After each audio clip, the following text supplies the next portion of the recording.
విలాస పురుషుడు అని అర్థం. విలాస పురుషుడు ఏంది తానీషా అంటే. ఇతను రాజ్యానికి రావడానికి సహకరించిన హిందూ ప్రముఖులు అక్కన్న మాదన్నలు. అక్కన్న మాదన్నలు వరంగల్ ప్రాంతానికి చెందిన పింగళి వంశ బ్రాహ్మణులు. మాదన్నకు తానీషా ఇచ్చిన బిరుదు సూర్యప్రకాశరావు. అబుల్ హసన్ కాలంలో అక్కన్న సర్ లష్కర్ సేనాధిపతి, మాదన్న మీర్ జుమ్లా ప్రధానమంత్రి. క్రీస్తుశకం 1685లో ఔరంగజేబ్ కుమారుడు షా ఆలంను గోల్కొండపైకి దండయాత్రకు పంపగా షా ఆలం మాల్ఖేడ్ యుద్ధంలో గోల్కొండ సైన్యాన్ని ఓడించాడు. తానీషా షా ఆలంతో ఒక శాంతి ఒప్పందాన్ని కుదుర్చుకోవడం జరిగింది. సో ఈ ఒప్పందం ప్రకారంగా యుద్ధ నష్టపరిహారం చెల్లించడానికి అక్కన్న మాదన్నలను ఉద్యోగాల నుంచి తొలగించుటకు అంగీకారం కుదిరింది శాంతి ఒప్పందం కింద.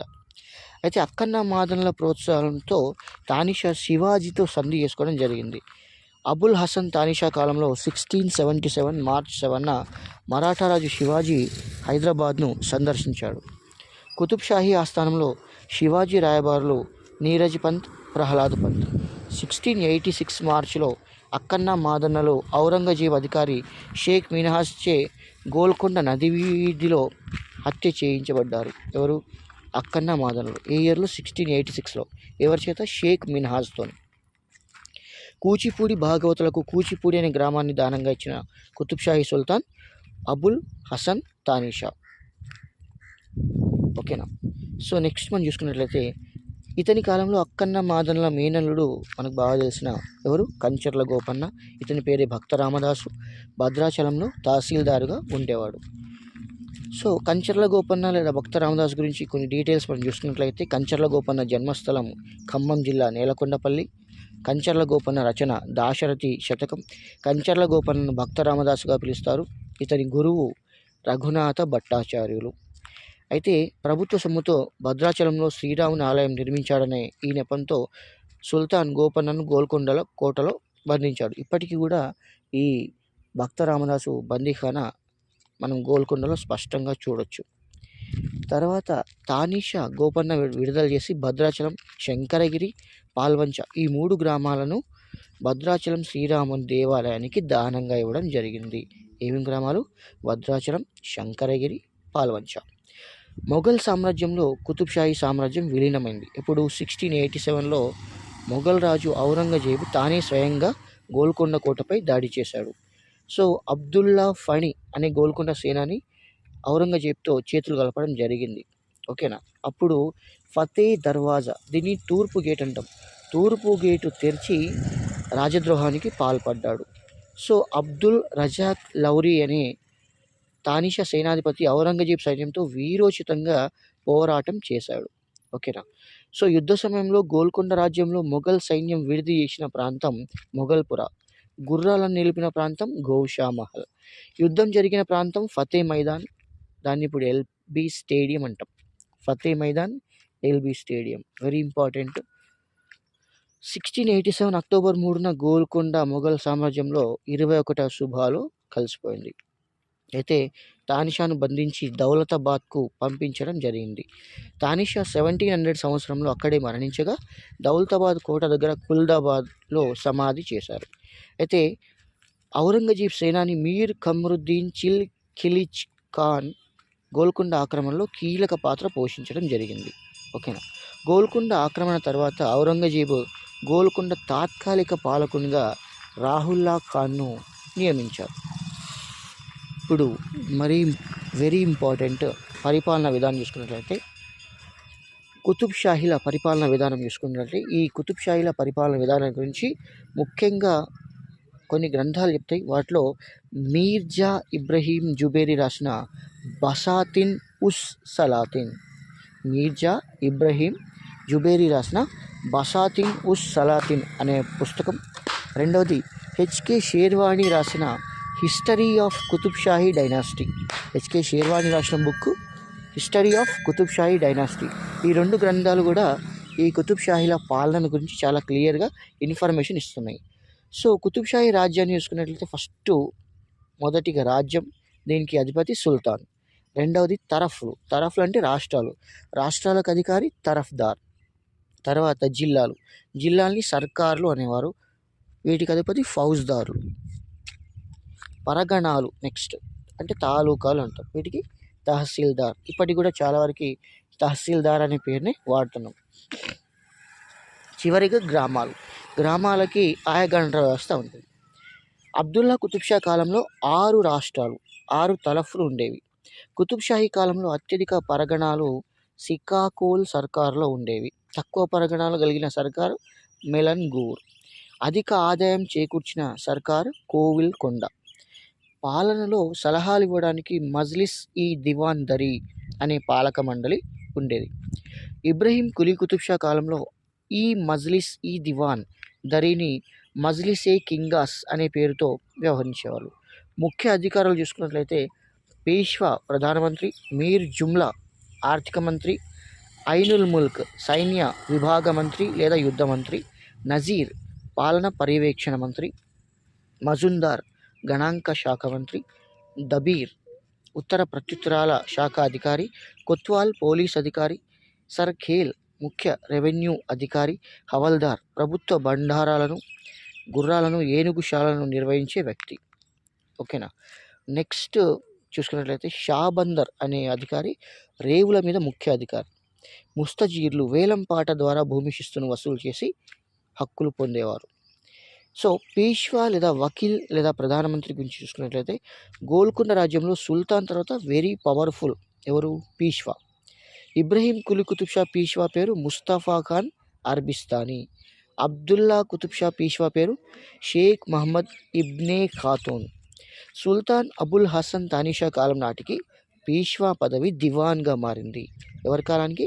సుల్తాన్ అబుల్ హసన్ తానిషా కాలానికి.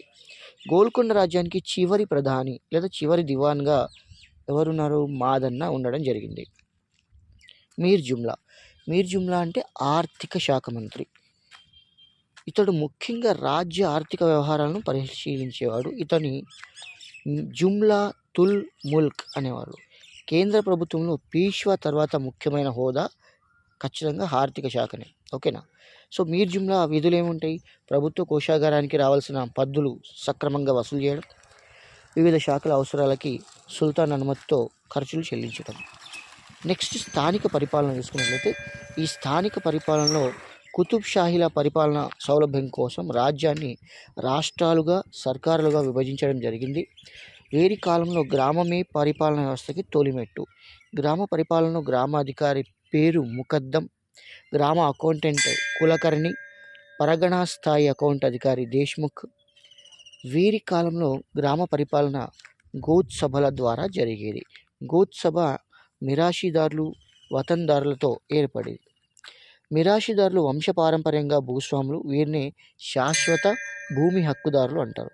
వతందారులు ప్రభుత్వం ద్వారా భూస్వామ్య హక్కులు పొందినవారు, వీరిని ప్రభుత్వ అధికారులుగా పిలుస్తారు. కుతుబ్ షాహీల ఫర్మానాల ప్రకారం గ్రామ పరిపాలనలో 12 మంది అయ్యగారులు ఉండేవారు. వీళ్ళని బలూతియాన్ అని పిలిచేవారు. సో ఈ 12 మంది ఒకసారి చూసుకున్నట్లయితే వాళ్ళు ఫస్ట్ గ్రామాధికారిని ముకద్దం అని పిలిచేవారు, కరణంని కులకర్ణి అని పిలిచేవారు, వడ్రంగిని సుతార్, కమ్మరిని కుంబార్, గురువు పురోహితుడు, పోంటేదార్ నాణేల మావకుదారు, చౌదరి వర్తకుల పెద్ద, దేశపాండ్య పరగణా స్థాయి అకౌంట్స్ అధికారి. ప్రజల్లో నైతిక విలువలు పెంపొందించడానికి మహత్సిబ్ అనే అధికారులు ఉండేవారు. కుతుబ్ షాహీల కాలంలో నీటి వనరుల మరమ్మతు చేయడానికి, ఆయకట్టు తూములకు నీరు పెట్టడానికి వడ్డెరలను నియమించి వారికి మెరలు ఏర్పాటు చేశారు. సైనిక వ్యవస్థ చూసినట్లయితే సైనిక శాఖకు అధిపతి ఐన్ ఉల్ ముల్క్. ఫ్రెంచ్ యాత్రికుడు తేవనాట్ కుతుబ్ షాహీల కాలం నాటి సైనిక వ్యవస్థను గురించి స్పష్టంగా తెలియజేశాడు. సిద్ధ సైన్యం లేదా కేంద్ర సైన్యం అనేది సుల్తాన్ ప్రత్యక్ష అధీనంలో ఉండేది. ఈ సైన్యాన్ని స్థిర సైన్యం లేదా సుల్తాన్ సైన్యం అని పిలిచేవాళ్ళు. ఈ సైన్యాన్ని పోషించడానికి ప్రభుత్వం సొంత ఖజానా నుంచి ఖర్చు పెట్టేవారు. సో జాగీర్దార్ సైన్యంని రాష్ట్రీయ సైన్యం అని పిలిచేవారు. వజీర్లు జాగీర్దార్లు పోషించే సైన్యం జాగీర్దార్ సైన్యం. ఈ రాష్ట్రీయ సైన్యాన్ని పోషించేందుకు జీతభత్యాల కింద జాగీర్దార్లకు సామంతులకు సుల్తాన్ జాగీర్ ఇచ్చేవాడు. సైన్యానికి జీతార్లు జాగీర్లు ఇచ్చేవారు. ఓకేనా. సుల్తాన్ అంగరక్షక దళం ఖాసా ఖేల్ లేదా సిల్హదార్. కుతుబ్ షాహీల కాలంలో వాడిన కాల్పుల ఆయుధాలు తోప్, జర్బజన్, జంబురన్. ఈ కాలం నాటి ప్రముఖ ఫిరంగులు తోప్ ఇబ్రహీం షాహీ, మాలికే మైదాన్. ఓకేనా. నెక్స్ట్ న్యాయ వ్యవస్థ చూసుకున్నట్లయితే రాజు సర్వోన్నత న్యాయమూర్తి. న్యాయ వ్యవస్థకు పర్యవేక్షణాధికారి షరియత్ పంచ్. సుల్తాన్ మహమ్మద్ కులీ కుతుబ్ షా ఏర్పాటు చేసిన న్యాయస్థానం దాద్ మహల్. అబ్దుల్లా కుతుబ్ షా ఏర్పాటు చేసిన న్యాయస్థానం అమన్ మహల్. సమాజం, మతం. కుతుబ్ షాహీల కాలం నాటి సమాజం గురించి తెలియజేసే గ్రంథాలు పాలవేకరి కదిరీపతి రచించిన శుక సప్తతి, మహమ్మద్ కులీ కుతుబ్ షా రచించిన కులియత్ కులీ గీతాలు. కుతుబ్ షాహీల కాలంలో తెలంగాణలోని జనాభాలో హిందువులే మెజారిటీలో ఉండేవారు, పాలకులు మాత్రం ముస్లింలు. కుతుబ్ షాహీల కాలంలో సతీ సహగమనం, బహుభార్యత్వం, బాల్య వివాహాలు మొదలగు దురాచారాలు, మూఢ విశ్వాసాలు అనేకం ఉండేవి. కుతుబ్ షాహీల కాలం నాటి సతీ సహగమనం ఆచారం గురించి చెప్పింది ట్రావెర్నియర్ బెర్నియర్. ఆనాటి వేశ్య వ్యవస్థ గురించి పేర్కొన్నది మెథోల్డ్. కుతుబ్ షాహీల కాలంలో గోల్కొండ రాజ్యానికి వచ్చి స్థిరపడిన విదేశీ ముస్లింలను అఫాకీలు అని పిలిచేవారు. దక్కన్లో తొలిసారిగా మొహర్రం పండుగను ప్రారంభించింది కుతుబ్ షాహీలు. మహమ్మద్ కులీ కుతుబ్ షా కాలంలో నూతనంగా నిర్మించిన హైదరాబాద్ నగరం మధ్యయుగ దక్కన్లోని ప్రఖ్యాతి నగరంగా, రాజకీయంగా, సాంస్కృతికంగా విశిష్ట మిశ్రమ సంస్కృతి, దీన్ని కాంపోజిట్ కల్చర్ అంటారు. ఓకేనా. ఇలా రూపుదిద్దింది ఇది హైదరాబాద్. కుతుబ్ షాహీలు పరమత స్థానం పాటించడం జరిగింది. హిందూ దేవాలయాలకు, బ్రాహ్మణులకు అగ్రహారాలు ఇచ్చి మరీ ఆదరించారు.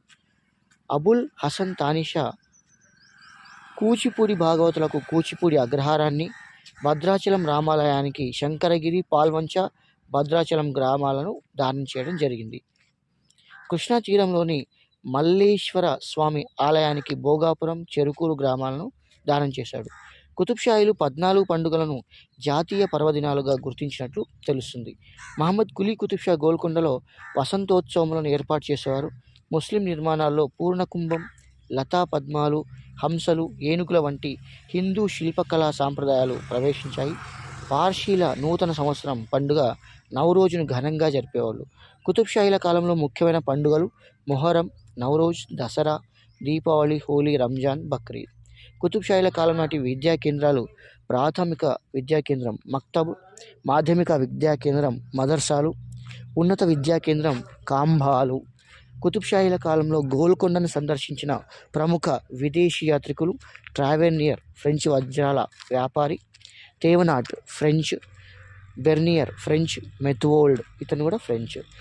భూమి శిస్తు రెవెన్యూ విధానాన్ని చూసుకున్నట్లయితే కుతుబ్ షాహీల గోల్కొండ రాజ్యంలో వ్యవసాయం ప్రజల జీవనాధారంగా ఉండేది. సర్కారు ఖజానాకి భూమి శిస్తే ముఖ్యమైన ఆదాయం. కుతుబ్ షాహీల ప్రధాన ఆదాయ మార్గాలు వ్యవసాయం, పరిశ్రమలు, వాణిజ్యం. ముస్లిం భూమి రికార్డులతో భూమిని సాగు చేసే వ్యక్తిని రయత్ అని పేర్కొన్నారు. రయత్ నుంచి రైతు అనే పదం ఏర్పడిందని కొందరు పండితులు చెప్తారు. అయితే ఏ ముస్లిం పాలకుడు కూడా భూమిపై రైతు సంపూర్ణ హక్కును గుర్తించలేదు. ఒక మాలిక్ అంబర్ మాత్రమే తన రాజ్యంలో, ఇక్కడ అహ్మద్నగర్లో మిరాషీ హక్కును గుర్తించడం జరిగింది. అయితే వీరి కాలంలో వజ్రాల గనులను లీజుకి ఇవ్వడం వల్ల గోల్కొండ కోశాధికారానికి భారీ మొత్తంలో ఆదాయం అనేది సమకూరడం జరిగింది. సో ఆర్థిక పరిస్థితులు, పరిశ్రమలు చూసినట్లయితే మధ్యయుగ దక్కన్లో వెలసిన 5 షియా రాజ్యాల్లో గోల్కొండ సంపన్న రాజ్యం. అయితే గోల్కొండ రాజ్యానికి 2 విషయాలు బాగా దోహదం చేశాయి. వాటిలో ఫస్ట్ది గోల్కొండ రాజ్యంలోని సహజ సంపద, ముఖ్యంగా వజ్రాల గనులు. సో సెకండ్ చూసుకున్నట్లయితే తీరాంధ్ర ప్రాంతంలోని సారవంతమైన భూములు, నీటి వసతులు, మచిలీపట్నం కేంద్రంగా మధ్య ఆసియా, ఐరోపా దేశాలతో భారీ ఎత్తున కొనసాగిన విదేశీ వ్యాపారం. భూములు 2 రకాలుగా ఉండేవి: జమీందారీ భూములు, హవేలీ భూములు. కుతుబ్ షాహీ పాలకులు నీటి పారుదల వసతులను మెరుగుపరిచారు. కొత్త బావులను, చెరువులను తవ్వించారు. పాత వాటికి మరమ్మతులు చేయించారు. ఇబ్రహీం కులీ కుతుబ్ షా కాలంలో హుస్సేన్ సాగర్, బద్వేల్, ఇబ్రహీం పట్నం చెరువు మొదలైన చెరువులు నిర్మించబడ్డాయి. క్రీస్తు శకం 1551లో పానగల్ శాసనం ప్రకారం ఇబ్రహీం కులీ కుతుబ్ షా పానగల్ చెరువు, ఉదయ సముద్రం చెరువులకు మరమ్మతులు చేయించాడు. వీరి కాలంలో అన్ని రకాల ద్రాక్ష పండ్లు పుష్కలంగా పండించేవారని, కొంత భాగం ద్రాక్ష సారాయి తయారీకి వాడేవాళ్ళని తేవనాట్ అనే రచయిత పేర్కొనడం జరిగింది. ఇక్కడ ఫ్రెంచ్ ఈయన. ఓకేనా. సో ప్రభుత్వానికి గుత్తాధికారం ఉన్న పంటలు చూసుకున్నట్లయితే ఉప్పు, తమలపాకులు, పొగాకు. కుతుబ్ షాహీల కాలంలో వచ్చిన ముఖ్యమైన కరువులు 1630లో ఒకటి, 1647లో ఒకటి రావడం జరిగింది. వజ్రాల పరిశ్రమ బాగా అభివృద్ధి చెందింది. గోల్కొండ కోటలో వజ్రాలు, కెంపుల వ్యాపారం జరిగే దర్వాజాను మోతీ దర్వాజా అంటారు. ఓకేనా. కొల్లూరు, కృష్ణా తీరం, గుంటూరు, రామళ్ళకోట కర్నూలు, వజ్రకరూర్ అనంతపూర్, పరిటాల కృష్ణా జిల్లా ఇవి ప్రసిద్ధమైనటువంటి వజ్రాల గనులు. కోహినూర్ వజ్రం అబ్దుల్లా కుతుబ్ షా కాలంలో 1656లో కృష్ణా డెల్టా కొల్లూరులో దొరికిందని ట్రావెర్నియర్ పేర్కొన్నాడు. ప్రస్తుతం ఈ కోహినూర్ వజ్రం ఇంగ్లాండ్ దేశంలోని ఇంపీరియల్ రచిగాలియా మ్యూజియంలో ఉంది. రామళ్ళకోట వజ్రపు గని నుంచి సుల్తాన్ ఖజానాకి ఏడాదికి 3 లక్షల పగోడాల ఆదాయం వచ్చేదని మూర్లాండ్ పేర్కొనడం జరిగింది. హైదరాబాద్లో వజ్రాలకి సానపట్టే పరిశ్రమ చార్మినార్కు పశ్చిమ దిశ లోపల ఉన్న కార్వాన్ అనే ప్రాంతంలో ఉందని ట్రావెర్నియర్ చెప్పడం జరిగింది. గోల్కొండ రాజ్యంలో లభ్యమయ్యే ఇతర వస్తువులు రత్నాలు, మణులు, కెంపులు, గోమేధికాలు, విలువైన రాళ్ళు. ఇనుము ఉక్కు పరిశ్రమ కుతుబ్ షాహీల కాలంలో ఇనుము ఉక్కు ఆయుధ పరిశ్రమకు ముఖ్యమైన కేంద్రాలు నిర్మల్, ఇందూరు. గోల్కొండలో ప్రసిద్ధి చెందిన డమాస్కస్ కత్తులు తయారయ్యేవి. సురేకారం పరిశ్రమ ఫిరంగులు, తుపాకీలలో వాడే మందుగుండు సామాగ్రి తయారీలో ఉపయోగించే పొడి సురేకారం. సురేకారం తయారీ ముఖ్య కేంద్రాలు మచిలీపట్నం, నర్సాపురం, పులికాట్. ఈ కాలంలో నీలిమందు ఉత్పత్తి కేంద్రం నాగులవంచ, ఖమ్మం. నేత పరిశ్రమ గోల్కొండ రాజ్యంలో వజ్ర పరిశ్రమ తర్వాత ప్రసిద్ధి చెందిన పరిశ్రమ నేత పరిశ్రమ. గోల్కొండ రాజ్యంలో నేసిన వస్త్రాలకు ఐరోపా మార్కెట్లో మంచి గిరాకీ ఉండేది. గోల్కొండ రాజ్యంలో నేత పరిశ్రమ దీనిలో ముఖ్యమైన వాళ్ళు మాగ్రా, తేలియా నేత పని వాళ్ళు బాగా ఫేమస్ అయ్యారు. నెక్స్ట్ చూసుకున్నట్లయితే మనకి వస్త్రాలకి రంగులు అద్దే పరిశ్రమ కలంకారీ పరిశ్రమ. కలంకారీ పరిశ్రమ ముఖ్య కేంద్రం మచిలీపట్నం. అయితే చింజ్ అనే అద్దకపు వస్త్రాన్ని కుతుబ్ షాహీ కాలంలో అద్దకపు వస్త్రాన్ని చింజ్ అనే పేరుతో పిలిచేవారు. పింటాడు అంటే చిత్రాలు ముద్రించిన బట్టలు. ఓకేనా. అయితే మచిలీపట్నం నుంచి మంచి రకం వస్త్రాలను ఐరోపా దేశాలకి ఎగుమతి చేసేవాళ్ళు. నర్సాపురంలో కాలికో వస్త్రాలు కొంచెం తక్కువ ధరలు దొరికేవి. తివాచీ పరిశ్రమ తివాచీ పరిశ్రమకి ప్రసిద్ధి చెందింది వరంగల్. వరంగల్ తివాచీలనే డర్రీలు అని పిలుస్తారు. వరంగల్లోని మెట్టవాడ, గిర్మాజీపేట మొదలైన ప్రాంతాల్లో తివాచీలు అల్లే కుటుంబాలు ఎక్కువగా ఉండేవి. వరంగల్ తివాచీలు అల్లే వారి పనితనాన్ని Indian art at Delhi, Calcutta అనే గ్రంథంలో ప్రశంసించిన రచయిత సర్ జార్జ్ వాట్. ఓరుగల్లుతో పాటు గోల్కొండ పరిసర ప్రాంతాల్లో తయారయ్యే తివాచీలను గోల్కొండ తివాచీలు అంటారు. ముస్లింలు ఈ తివాచీల పనిలో దిట్టలు. తివాచీల మీద సుందరమైన రంగులు, చిత్రాలు వేసేవాళ్ళు. కుతుబ్ షాహీల కాలంలో పరిశ్రమలు చూసుకున్నట్లయితే డెమాస్కస్ కత్తులు గోల్కొండ, తివాచీలు వరంగల్, నీలిమందు నాగులవంచ, నల్గొండ, కొయ్యబొమ్మలు కొండపల్లి, ఓడల నిర్మాణం నర్సాపూర్, మచిలీపట్నం, సురేకారం మచిలీపట్నం, నర్సాపూర్, కత్తులు, చాకులు, ఓరుగల్లు, గోల్కొండ, తెరచాప గుడ్డ, తుపాకీ, తూటాలు, ఇందూరు, దారు పరిశ్రమ కొండపల్లి, నర్సాపూర్, ఇనుము ఉక్కు పరిశ్రమ ఇందూరు, నిర్మల్, కోనసముద్రం, ఇందల్వాయి, కట్టెతో చేసే హస్తకళాఖండాలు నర్సాపురం. వర్తక వ్యాపారాలు చూసుకున్నట్లయితే కుతుబ్ షాహీ కాలంలో కాకతీయ యుగంలో మాదిరిగానే దేశీయ, విదేశీ వ్యాపారం భారీ ఎత్తున జరిగింది. కోమట్లు దీని లోపల కీలకమైన పాత్ర పోషించారు. మేలు రకం గుర్రాలను అరబ్ వర్తకులు, పోర్చుగీస్ వర్తకులు కుతుబ్ షాహీలకి సరఫరా చేసేవాళ్ళు. సో విదేశీ వ్యాపారం సముద్రం మీద ఓడలో జరిగేది. దీన్ని ఓడబేరం అనేవాళ్ళు. విదేశీ వ్యాపారానికి ముఖ్య కేంద్రాలు మోటుపల్లి, నరసాపురం, మచిలీపట్నం. పెరికలు వస్తు సామాగ్రి రవాణాలో కీలక పాత్ర వహించేవాళ్ళు. వీరి కాలంలో ఎగుమతి, దిగుమతి వస్తువులపైన 3.5% సుంకం అనేది విధించేవాళ్ళు. ఓకేనా. సో కుతుబ్ షాహీల ముఖ్యమైనటువంటి ఎగుమతులు చూసుకున్నట్లయితే వజ్రాలు, వస్త్రాలు, సురేకారం, తివాచీలు, నీలిమందు, మేలి రకం కత్తులు, ఇనుము ఉక్కు సామాగ్రి. దిగుమతులు చూసుకున్నట్లయితే గుర్రాలు, సుగంధ ద్రవ్యాలు, బంగారం, సీసం, ఖర్జూర పండ్లు, కస్తూరి, పింగాణి పాత్రలు, గవ్వలు. నాణ్యాలు చూసుకున్నట్లయితే వెరీ ఇంపార్టెంట్ అండి. కుతుబ్ షాహీల కాలంలో నాణ్యాలు కుతుబ్ షాహీల కాలంలో ప్రధాన నాణ్యం హొన్ను అనేది బంగారు నాణ్యం. అయితే విదేశీ వర్తకులు పగోడా అనే పేరుతో పిలిచేవాళ్ళు. తర్వాత ఫణం ఇంకో నాణ్యం పేరు. సో ఇబ్రహీం కులీ కుతుబ్ షా కాలం నుంచి రాగి నాణ్యాల ప్రింటింగ్ అనేది స్టార్ట్ అయింది. సో డచ్ వారు ఈ నాణ్యాల ముద్రణకి కుతుబ్ షాహీల నుంచి అనుమతి పొంది ముద్రణ కేంద్రాన్ని నాగపట్నం వద్ద ఏర్పాటు చేశారు. గోల్కొండ రాజ్యంలో కేవలం రాగి నాణ్యాలను మాత్రమే ముద్రించారు. ఓకేనా. సో నెక్స్ట్ మనం చూసుకున్నట్లయితే కుతుబ్ షాహీల కాలంలో హొన్ను అనే బంగారు నాణ్యాన్ని విజయనగర రాజ్యంలో ముద్రించి ఇక్కడ చలామణి చేసేవారు. ఇక్కడ హైదరాబాద్లో. సో కుతుబ్ షాహీలు పర్షియన్, అరబిక్, దక్కనీ ఉర్దూ, తెలుగు, సంస్కృత భాషలను ఆదరించడం జరిగింది. వీరి రాజ్య భాష ఫార్సీ. సో తెలుగు అధికంగా మాట్లాడేవాళ్ళు వీళ్ళ గోల్కొండ రాజ్యం లోపల. ఇక్కడ ప్రముఖ కవులు వాళ్ళ రచనలు కుతుబ్ షాహీల కాలంలో వెరీ వెరీ ఇంపార్టెంట్ అండి. మరింగంటి సింగనాచార్యుడు దశరథ రాజ నందన చరిత్ర, ఇది తొలి నిర్దోష్ట్య రచన. శంకర కవి హరిశ్చంద్రోపాఖ్యానం, పాలవేకరి కదిరీపతి శుక సప్తతి, 70 రాత్రుల్లో చిలుక చెప్పిన 30 కథల కలెక్షనే ఈ శుక సప్తతి.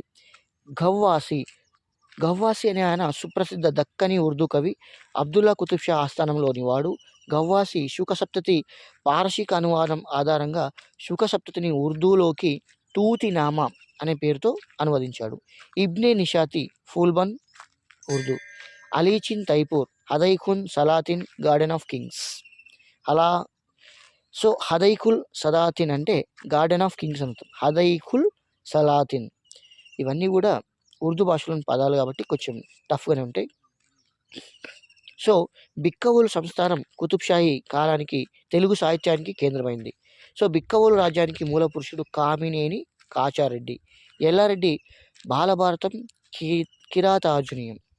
ఓకేనా. సో నేపథి కృష్ణయామాత్యుడు రాజనీతి రత్నాకరం, రాజమల్లారెడ్డి పద్మపురాణం, షట్చక్రవర్తి చరిత్ర, శివధర్మోత్తరం, మట్ల అనంతుడు కుకుత్స విజయం, మహమ్మద్ కులీ కుతుబ్ షా కాలం నాటి జంట కవులు అయ్యంకి బాలసరస్వతి, తురగ రాజకవి. సో వీళ్ళు రాసిన బుక్కు నాగఖండం. ఓకేనా. సో కుతుబ్ షాహీల కాలం నాటి సమాజాన్ని ప్రభావితం చేసిన 2 ప్రముఖులు ఉన్నారు. ఒకరు వీరబ్రహ్మేంద్ర స్వామి, రెండవది వేమన. సో వేమనలో చూసుకున్నట్లయితే వేమన పద్యాలు తొలిసారిగా వెలుగులోకి తెచ్చింది CP brown Rachana the versus of Vemana. ఓకేనా. చాలా వరకు ఆట వెల్ది ఛందస్సులో ఉంటాయి. హిస్టరీ ఆఫ్ గోల్కొండ అనే బుక్ రాసింది సిద్దికి అన్నాడు. ఓకే. సో కుతుబ్ షాహీల శైలి పారశీక హిందూ సాంప్రదాయాల సమ్మేళనంతో ఉంటుంది. ఇండో సార్సినిక్ అనే కొత్త శైలిని వీళ్ళు స్టార్ట్ చేశారు. ఈ శైలిని కులీ కుతుబ్ షా స్టార్ట్ చేశాడు. ఏ శైలి? ఇండో సార్సినిక్ శైలి. ఈ కాలంలో నిర్మాణాల మీద ఉపయోగించిన లిపి నస్తలిక్, నక్ష్, కుఫిక్, తుగ్రా, తుల్త్. ఇవి మనకి కుతుబ్ షాహీల కాలంలో వెరీ ఇంపార్టెంట్ కాన్సెప్ట్స్.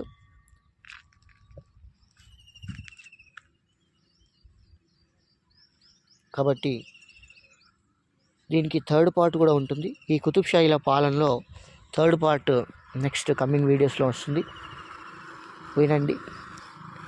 మిగతా వీడియోస్ మీరు చూసినట్లయితే వీడియోస్ చూస్తూ ఉండడం వల్ల మీకు ఐస్ స్ట్రెయిన్ అయ్యే అవకాశం ఉంటుంది. కానీ ఈ ఆడియో నోట్స్ వినడం వల్ల మీకు చాలా యూజ్ ఉంటుంది.